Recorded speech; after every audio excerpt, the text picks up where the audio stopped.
Installing a mezzanine card.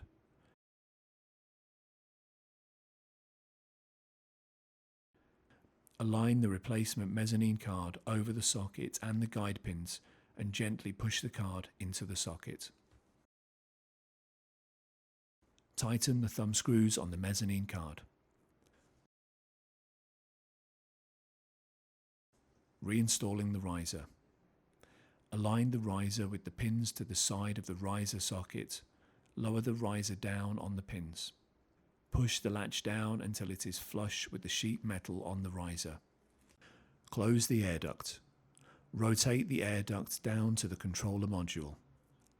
Slide the air duct toward the risers to lock it in place. Install the controller module. Refer to the video titled Installing the Controller Module for the procedure. After installing the controller module, you need to complete the following actions. Run diagnostics. Restore the controller module to operation after running diagnostics. Refer to the education course for the procedure.